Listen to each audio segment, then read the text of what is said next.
नमस्कार साथियों, स्वागत है आप सभी का हमारी इस पॉलिटी की फ्री सीरीज में। काफी सारे बच्चे कह रहे थे कि सर ये सीरीज बंद क्यों हो गई, हमें इससे बहुत फायदा मिल रहा था। कुछ रीजंस थे, इसलिए बीच में सीरीज को बंद कर दिया गया था। अभी दोबारा से आपके लिए पॉलिटी की जो सीरीज है, फ्री सीरीज को कंटिन्यू कर दिया गया है। साथियों, आप सभी को पता है कि मेरी ये पॉलिटी की फ्री सीरीज चल रही है। जिसको नहीं भी पता भाई वो भी सुन लो। तो इसमें हम पॉलिटी के टॉपिक्स पढ़ रहे हैं बढ़िया बढ़िया क्वेश्चंस के साथ। ठीक है, तो अगर आप लोग तैयारी कर रहे हैं अपकमिंग सीडीएस एग्जाम की या सीएपीएफ एग्जाम की, तो आप इस सीरीज को फॉलो कर सकते हैं डिफेंस एग्जाम्स की प्रिपरेशन के लिए।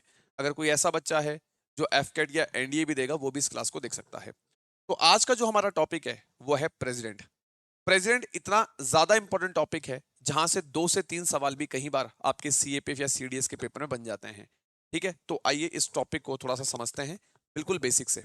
ठीक है, तो साथियों, अगर हम बात करें राष्ट्रपति की, अगर हम लोग बात करें प्रेसिडेंट की, तो हमारे कॉन्स्टिट्यूशन के अंदर जो आर्टिकल है 52, ये बात करता है कि हमारे देश के अंदर एक राष्ट्रपति होना चाहिए।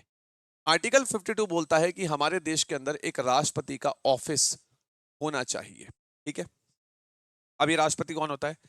साथियों, राष्ट्रपति एक ऐसी पोजीशन है जो आपके देश को रिप्रेजेंट करती है।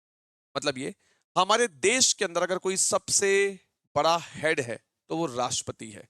इनका काम है भारत को रिप्रेजेंट करना पूरी दुनिया के सामने, वर्ल्ड के सामने। है ना, जैसे घर में हमारे बड़े दादाजी होते हैं, है ना, जिनके नाम से हमारे घर को जाना जाता है, एक तरीके से आप कह लो। तो वैसे ये, जैसे हमारे दादाजी हमारे पूरे परिवार को रिप्रेजेंट करते हैं, वैसे ही राष्ट्रपति इस देश को रिप्रेजेंट करते हैं पूरी दुनिया के सामने। राष्ट्रपति के नीचे अगर आप देखोगे तो इनके नीचे जो पद होता है वो होता है उपराष्ट्रपति का, यानी कि वाइस प्रेसिडेंट का। ठीक है, अभी बताता हूं इनका रोल। उसके बाद आप नीचे आ जाओ, मैंने यहाँ पे एक पद लिख दिया प्राइम मिनिस्टर, यानी कि प्रधानमंत्री। और प्रधानमंत्री के नीचे मैंने एक शब्द लिख दिया council of ministers. Council of ministers, council of ministers को ही हिंदी में मंत्री परिषद भी कहा जाता है।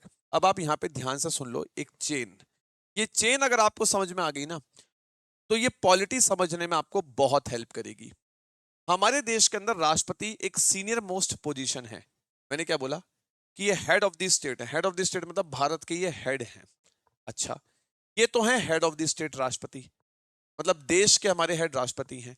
और यहां पे जो प्रधानमंत्री का पद दिख रहा है ना, इन्हें कहा जाता है हेड ऑफ द गवर्नमेंट। ये हमारे देश की सरकार के हेड है। अच्छा, अगर हम बात करें कॉन्स्टिट्यूशन की, तो हमारे कॉन्स्टिट्यूशन ने, अगर हम बात करें हमारे कॉन्स्टिट्यूशन ने ज्यादा पावर्स प्रधानमंत्री को दे रखी है। ध्यान रखना, हमारे कॉन्स्टिट्यूशन ने ज्यादा पावर प्रधानमंत्री को दे रखी है। मतलब ये कि अगर आप इंडियन कॉन्स्टिट्यूशन पढ़ोगे तो प्रधानमंत्री के हाथ में ज्यादा पावर्स हैं इन कंपैरिजन टू प्रेसिडेंट, मतलब राष्ट्रपति के हाथ में ज्यादा पावर नहीं है।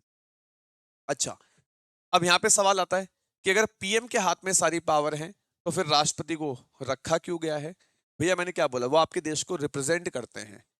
सारे काम प्रधानमंत्री नहीं कर सकता ना। प्रधानमंत्री आपको देश को चला रहा है, आपके देश की सरकार को संभाल रहा है, वो काम है प्रधानमंत्री का। हर काम पीएम नहीं कर सकता, तो कुछ काम राष्ट्रपति को दे रखे हैं। अच्छा, पावर ज्यादा पीएम के पास है राष्ट्रपति की तुलना में। अब राष्ट्रपति के नीचे आपको एक पद दिख रहा होगा उपराष्ट्रपति। अब ये कौन है साथियों? अगर मैं आपको बताऊं तो जो उपराष्ट्रपति होता है, जैसे इस टाइम पे जगदीप धनखड़ जी हमारे देश के वाइस प्रेसिडेंट है, ये पोस्ट का काम क्या है?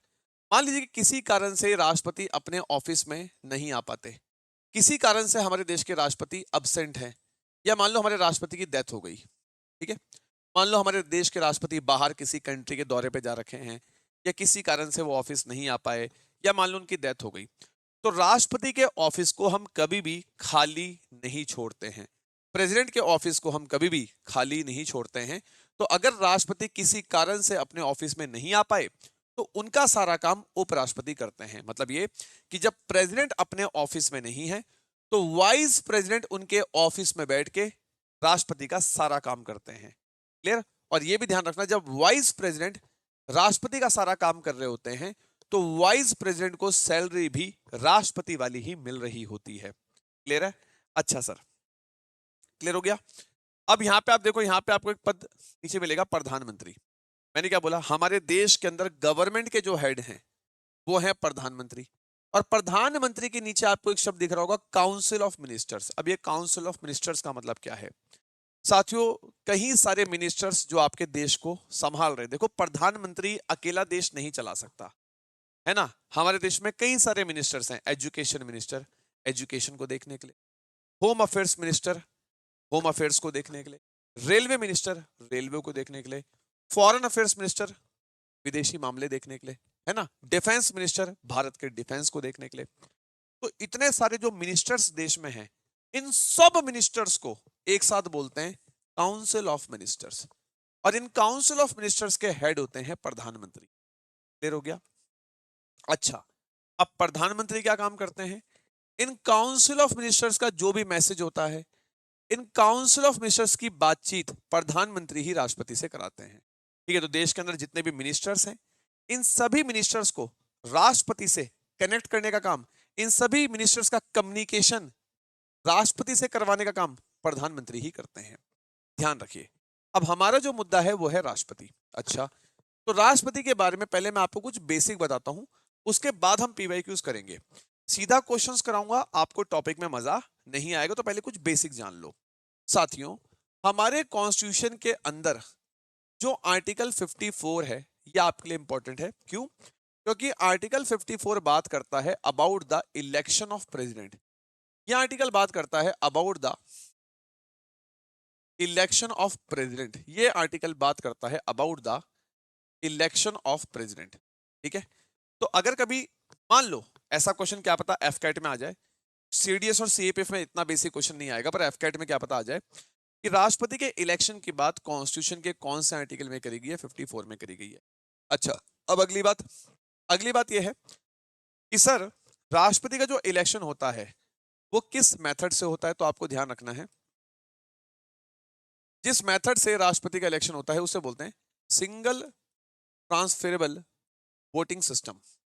ठीक है, ठीक है, और इसका पूरा नाम लिख लो, प्रोपोर्शनल रिप्रेजेंटेशन, प्रोपोर्शनल रिप्रेजेंटेशन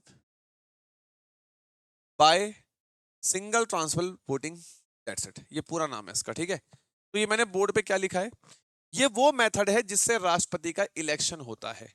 ठीक है, ये मेथड क्या होता है, मैं आपको हमारे अपकमिंग लेक्चर्स में या सीरीज में ये चीज पढ़ा दूंगा। फिलहाल ध्यान रखना, अगर कोई पूछे कि राष्ट्रपति का इलेक्शन किस मेथड से होता है, तो आप ध्यान रखेंगे, आपको याद होना चाहिए proportional representation by single transferable voting.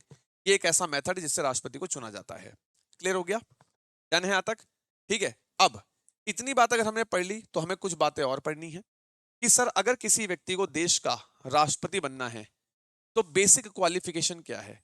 तो कॉन्स्टिट्यूशन का जो आर्टिकल 58 है वो बताता है कि अगर किसी को राष्ट्रपति बनना है, कॉन्स्टिट्यूशन का आर्टिकल 58 बताता है कि अगर किसी देश को राष्ट्रपति बनना है तो राष्ट्रपति बनने के लिए बेसिक जो क्वालिफिकेशन है वो क्या है, कि अगर आप देश के राष्ट्रपति बनना चाहते हो तो पहली qualification, you must be a citizen of India. सबसे पहली बात, आप भारत के नागरिक होने चाहिए।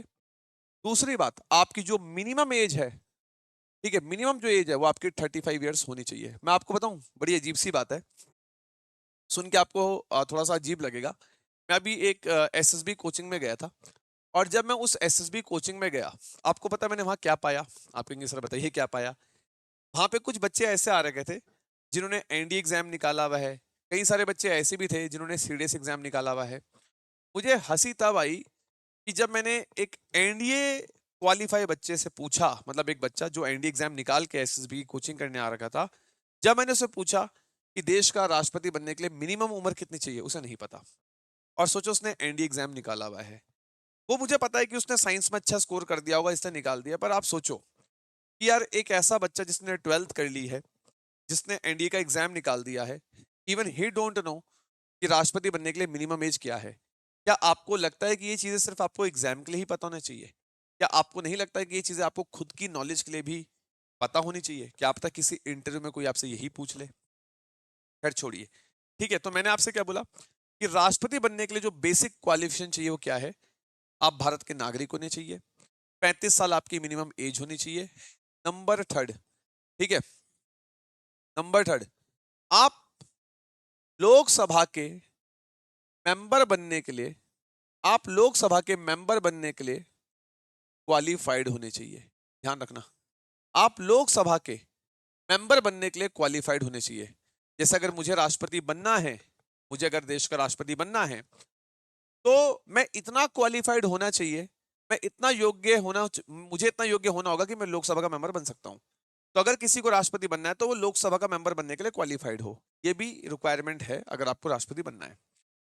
चौथी बात, क्या सर राष्ट्रपति बनने के लिए कोई एजुकेशनल क्वालिफिकेशन, कोई शैक्षिक योग्यता चाहिए? नहीं, राष्ट्रपति बनने के लिए कोई भी एजुकेशनल क्वालिफिकेशन नहीं चाहिए।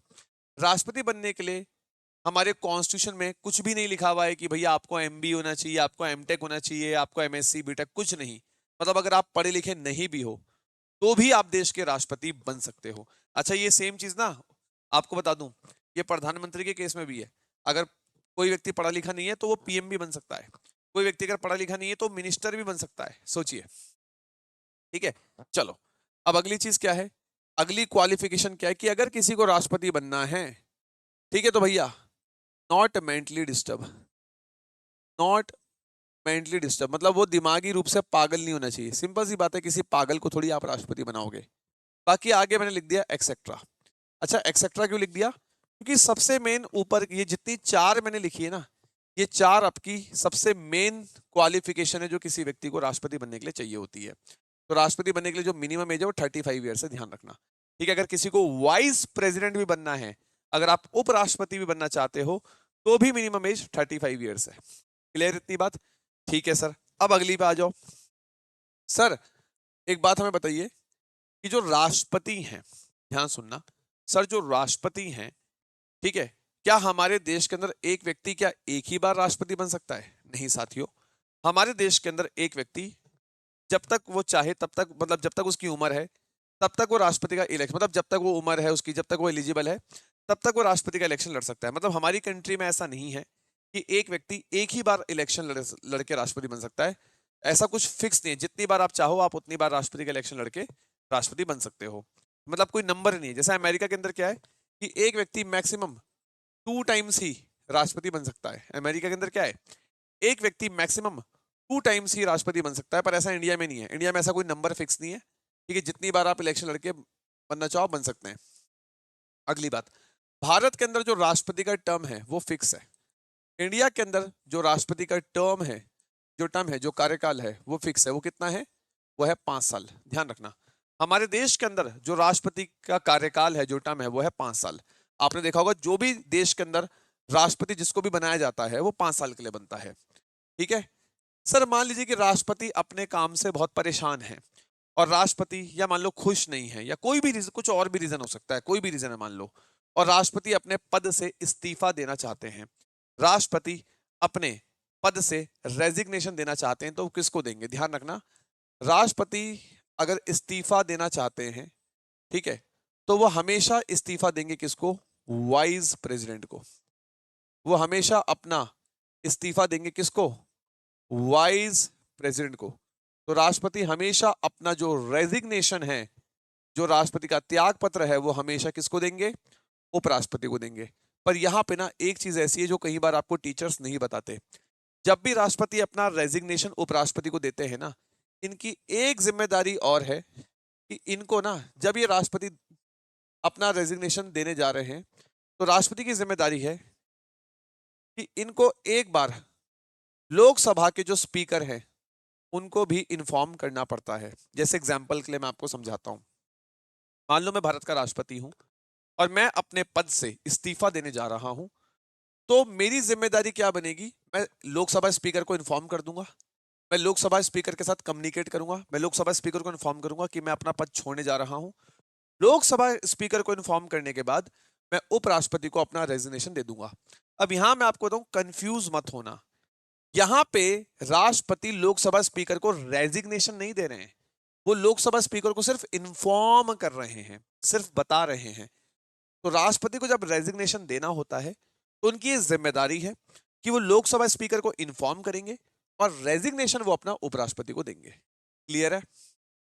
नाउ अगली बात, सर जब कोई व्यक्ति राष्ट्रपति का इलेक्शन जीत जाता है, मान लीजिए कि सर आप राष्ट्रपति का इलेक्शन जीत गए, तो राष्ट्रपति के ऑफिस में जाने से पहले आप उस ऑफिस की शपथ भी तो लेंगे, आप उस ऑफिस की ओथ भी तो लेंगे, बिल्कुल लेंगे। राष्ट्रपति क्या शपथ लेते हैं अपने ऑफिस को ज्वाइन करने से पहले, ये मेंशन है आर्टिकल 60 ऑफ द कॉन्स्टिट्यूशन। तो आप एक काम करना, मैं आपको एक छोटा सा होमवर्क देता हूं। आप लोग इस क्लास के बाद आर्टिकल 60 को गूगल करना, और राष्ट्रपति जो भी शपथ लेते हैं अपने ऑफिस को ज्वाइन करने से पहले, वो शपथ आप मुझे कमेंट सेक्शन में बताना, ठीक है? चलो, तो आर्टिकल 60 में लिखा हुआ है कि राष्ट्रपति अपने ऑफिस को ज्वाइन करने से पहले कौन सी ओथ लेते हैं। आर्टिकल 60 में लिखा हुआ है कि राष्ट्रपति अपने ऑफिस को ज्वाइन करने से पहले कौन सी ओथ लेते हैं। सवाल यह आता है कि राष्ट्रपति को ओथ दिलाता कौन है। तो राष्ट्रपति को ओथ दिलाने का काम है चीफ जस्टिस ऑफ इंडिया का। साथियों, चीफ जस्टिस ऑफ इंडिया है ना, जैसे अभी बी आर गवी साहब जो है नए चीफ जस्टिस ऑफ इंडिया बने हैं। चीफ जस्टिस ऑफ इंडिया का मतलब है सुप्रीम कोर्ट के सबसे बड़े जज, ठीक है? तो जो सुप्रीम कोर्ट के सबसे बड़े जज हैं, जिन्हें आप सीजे बोलते हो, चीफ जस्टिस ऑफ इंडिया बोलते हो, इनका काम है राष्ट्रपति को ओथ दिलाना। इनका काम है प्रेसिडेंट को ओथ दिलाना। पर हो सकता है किसी कारण से जो है ये मौजूद ना हो, ऐसा भी हो सकता है कि किसी कारण से मौजूद नहीं है ना? अगर chief justice of India available नहीं है, तो सुप्रीम कोर्ट का कोई सीनियर मोस्ट जज, तो सुप्रीम कोर्ट का कोई सीनियर मोस्ट जज राष्ट्रपति को ओथ दिलाएगा। सुप्रीम कोर्ट के अंदर इस समय पर टोटल 34 जजेस हैं। तो अगर chief justice of India available नहीं है, तो सुप्रीम कोर्ट का कोई सीनियर मोस्ट जज राष्ट्रपति को ओथ दिलाता है। क्लियर हुई? ये सारी बेसिक चीजें आपको बेटा क्लियर हुई या नहीं हुई? एक बार मुझे कमेंट सेक्शन में जरूर बताइएगा। इसके अलावा जो हमारे देश के राष्ट्रपति हैं, इन्हें एक नाम से और जानते हैं। इन्हें कहा जाता है supreme commander of Indian arm forces. इन्हें कहा जाता है supreme commander of Indian arm forces. अब यहां पर इंडियन आर्म फोर्सेस का मतलब क्या है? आर्मी, नेवी, एयरफोर्स, है ना? तो आर्मी, नेवी, एयरफोर्स जो हमारी तीनों सेनाएं हैं, इन तीनों सेनाओं को एक साथ हम क्या बोलते हैं? Indian arm forces. तो राष्ट्रपति को हमारी इंडियन आर्म फोर्स का सुप्रीम कमांडर भी कहा जाता है। और मैं आपको बता दूं, ये क्वेश्चन सीएपीएफ असिस्टेंट कमांडेंट 2015 में पूछा गया है। आप सीएपीएफ असिस्टेंट कमांडेंट 2015 का पेपर देखना, आपको ये एग्जैक्ट क्वेश्चन पेपर में दिख भी जाएगा। क्या साथियों, सभी लर्नर्स को यहां तक बात मेरी क्लियर हुई या नहीं हुई? क्लियर है? बहुत ही बढ़िया। ठीक है जी। तो अब अगर आप देखो, ये जो भी नोट्स है ना, आप मेरे साथ साथ बनाते चलोगे तो आप बहुत फायदे में रहोगे। ये नोट्स अगर आप मेरे साथ साथ बनाते चलोगे तो आप फायदे में रहोगे, ठीक है? क्योंकि रनिंग नोट्स से बढ़िया चीज कुछ नहीं है। यहां तक क्लियर है गाइस आप सभी को? चलो बढ़िया। अब अगली बात सुनो। ये तो बेसिक बातें हो गई, ये तो बेसिक बातें हो गई, ठीक है? जो अभी तक हमने करी सारी बेसिक बातें हैं। कुछ पॉइंट्स अपने साथ मतलब रजिस्टर में अपडेट कर लो कि अगर जो भी व्यक्ति हमारे देश के राष्ट्रपति हैं, मान लो जो भी इस टाइम पे द्रौपदी मुर्मू जी हमारे देश की राष्ट्रपति हैं, है ना? सबको पता है। जब तक राष्ट्रपति अपने ऑफिस में है, जब तक राष्ट्रपति अपने ऑफिस में है, तब तक उनकी सैलरी को, तब तक उनकी तनख्वाह को कम नहीं किया जा सकता। ध्यान रखना, जब तक राष्ट्रपति अपने ऑफिस में है तब तक उनकी सैलरी को कम नहीं किया जा सकता। और ये बात मेंशन भी है हमारे कॉन्स्टिट्यूशन के आर्टिकल 59 में। अगर आप कॉन्स्टिट्यूशन का आर्टिकल 59 देखोगे तो उसमें मेंशन है कि जब तक राष्ट्रपति अपने ऑफिस में है उनकी सैलरी को कम नहीं किया जा सकता। अब यहां पर एक चीज और समझिए, यहाँ पे एक आर्टिकल आपके लिए और बहुत इंपॉर्टेंट है, एंड दैट इज आर्टिकल 61। बहुत बहुत इंपॉर्टेंट आर्टिकल है, ध्यान से सुनना। हमारे कॉन्स्टिट्यूशन का जो आर्टिकल 61 है, ये बात करता है about the impeachment of president of India, about the impeachment of president of India। अब आप कहेंगे सर ये impeachment का मतलब क्या होता है? साथियों, impeachment वर्ड ना हमारे कॉन्स्टिट्यूशन के अंदर सिर्फ राष्ट्रपति के लिए यूज किया गया है। ध्यान सुनना, जो impeachment वर्ड है ये हमारे कॉन्स्टिट्यूशन के अंदर सिर्फ राष्ट्रपति के लिए यूज किया गया है और किसी के लिए नहीं। साथियों, impeachment का मतलब होता है हटाना। impeachment शब्द का मतलब होता है हटाना या रिमूव करना, या रिमूव करना, ठीक है? अगर राष्ट्रपति ने कभी कोई गलत काम कर दिया, सोचो कि अगर राष्ट्रपति ने कभी कोई गलत काम कर दिया, तो आप ऐसे व्यक्ति को राष्ट्रपति बना के थोड़ी रखोगे। आप क्या करोगे? आप उनको उनके पद से रिमूव कर दोगे, हटा दोगे। हटाने को ही बोला जाता है इम्पीचमेंट। तो सर ऐसा कब हो सकता है कि जब हम राष्ट्रपति को उनके पद से हटा सकते हैं? ऐसा कब हो सकता है? साथियों, यहाँ पे ये बात बोली जाती है, यहाँ पे ये बात बोली जाती है, यहाँ पे ये बात बोली जाती है कि अगर राष्ट्रपति वायलेशन ऑफ कॉन्स्टिट्यूशन करते हैं, अगर हमारे देश के राष्ट्रपति संविधान का उल्लंघन करते हैं, अगर हमारे देश के राष्ट्रपति संविधान का उल्लंघन करते हैं, तो उनको उनके पद से हटाया जा सकता है। मैंने क्या बोला? हमारा कॉन्स्टिट्यूशन इतना बोलता है कि अगर राष्ट्रपति वायलेशन ऑफ कॉन्स्टिट्यूशन करते हैं, मतलब अगर हमारे देश के राष्ट्रपति संविधान को उल्लंघन करते हैं, तो उनको उनके पद से हटाया जा सकता है। अब आप कहेंगे सर ये वायलेशन ऑफ कॉन्स्टिट्यूशन का क्या मतलब है विशाल सर? प्यारे बच्चों, ये वायलेशन ऑफ कॉन्स्टिट्यूशन का मतलब हमारे संविधान के अंदर डिफाइंड नहीं है। ठीक है, ध्यान रखना। इस वायलेशन ऑफ कॉन्स्टिट्यूशन का मतलब क्या है, इसकी डेफिनेशन ही हमारे संविधान में नहीं है।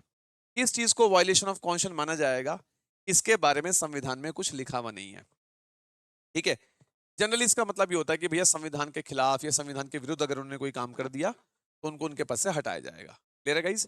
ठीक है भाई, इतनी बात समझ में आई? ठीक है, ठीक है, इस बात को क्लियर है भाई सभी को? ठीक है, इतनी बातें सभी को आई होप समझ में आई होंगी। अच्छा, अब यहां पर क्या है, अगर आप सभी को इतनी बातें समझ में आ गई, ये आज की क्लास में ना मैं आपको बेसिक बता रहा हूं। ये राष्ट्रपति के ऊपर पहला लेक्चर है। अभी राष्ट्रपति के ऊपर आपके 2 लेक्चर और आएंगे, उसमें पूरा टॉपिक कवर हो जाएगा, क्योंकि मैं एक लेक्चर में पूरा आपको समझाऊंगा तो खिचड़ी हो जाएगी, है ना। तो 2 से 3 लेक्चर में हम इस टॉपिक को कवर करेंगे with PYQs, with previous question. अब सीधा मैं आपको ऐसे क्वेश्चन कराऊंगा, आपको मजा नहीं आएगा। मजा तब आएगा जब आपको थोड़ा पहले बेसिक आता हो। जब भी राष्ट्रपति को हटाया जाता है, ध्यान से सुनना मेरी बात, जब भी जब भी जब भी राष्ट्रपति को हटाया जाता है तो ध्यान रखना, राष्ट्रपति को हटाने के लिए, राष्ट्रपति को हटाने का जो प्रोसेस है उसे लोकसभा भी शुरू कर सकता है, उसे राज्यसभा भी शुरू कर सकता है। ये पॉइंट ना अपनी कॉपी में बिल्कुल चमका के लिख लो, ये पॉइंट अपनी कॉपी में बिल्कुल चमका के लिख लो कि जब भी राष्ट्रपति को हटाने का प्रोसेस शुरू करना होता है तो इधर लोकसभा और राज्यसभा, इधर लोकसभा और राज्यसभा दोनों में से कोई से भी हाउस राष्ट्रपति को हटाने का प्रोसेस शुरू कर सकते हैं। राष्ट्रपति को हटाने के लिए कौन सा वर्ड यूज होता है? इम्पीचमेंट। अभी बताया मैंने, राष्ट्रपति को हटाने के लिए कौन सा वर्ड यूज होता है? इम्पीचमेंट।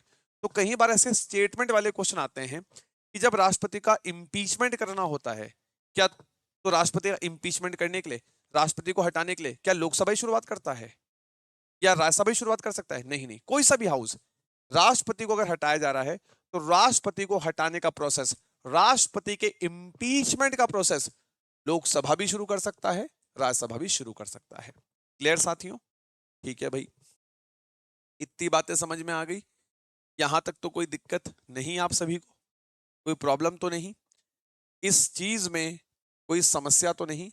इसके अलावा ये तो देखो बेसिक चीजें हैं कि राष्ट्रपति को फर्स्ट सिटीजन ऑफ इंडिया भी कहा जाता है।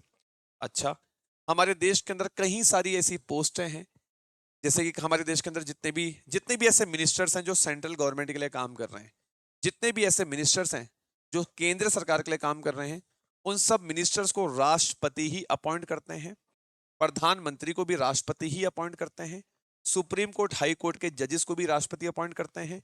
यूपीएससी के मेंबर चेयरमैन को भी राष्ट्रपति ही अपॉइंट करते हैं। फाइनेंस कमीशन के चेयरमैन और मेंबर्स को भी राष्ट्रपति ही अपॉइंट करते हैं।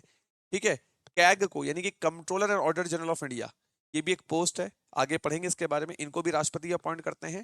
अटॉर्नी जनरल ऑफ इंडिया, ये भी भारत के अंदर एक पोस्ट है, इस पद वाले व्यक्ति को भी राष्ट्रपति ही अपॉइंट करते हैं। ठीक है, तो ये जितने भी व्यक्ति के नाम मैंने मुंह से बोले, इन सब को राष्ट्रपति ही अपॉइंट करते हैं।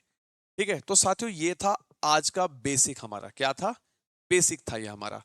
अगली क्लास में हम थोड़ा सा और पढ़ेंगे और राष्ट्रपति के जो PYQs हैं उनको हम क्या करेंगे बेटा? सॉल्व करेंगे।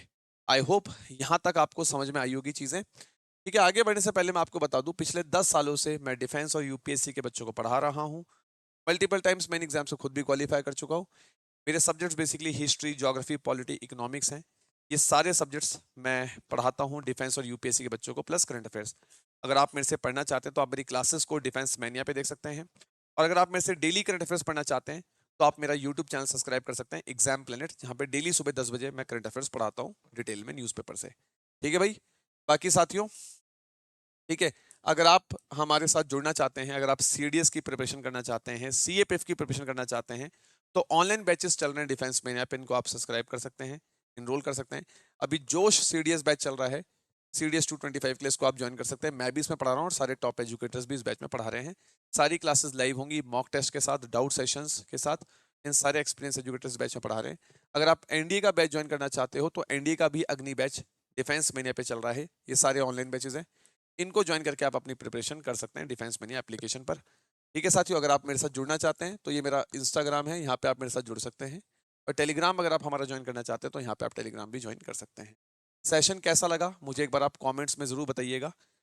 ठीक है, डेली आपको शाम को इस पॉलिटी सीरीज की वीडियो मिल जाया करेगी, आप इसको अच्छे से फॉलो करें और अपना रिस्पॉन्स भी दें, सेशन आपको कैसा लग रहा है। इस सेशन को अपने दोस्तों के साथ शेयर जरूर करें ताकि उनकी भी हेल्प हो पाए। And please subscribe the channel. कल मिलते हैं नए वीडियो के साथ। नमस्कार, बाय बाय, टेक केयर, जय हिंद साथियों।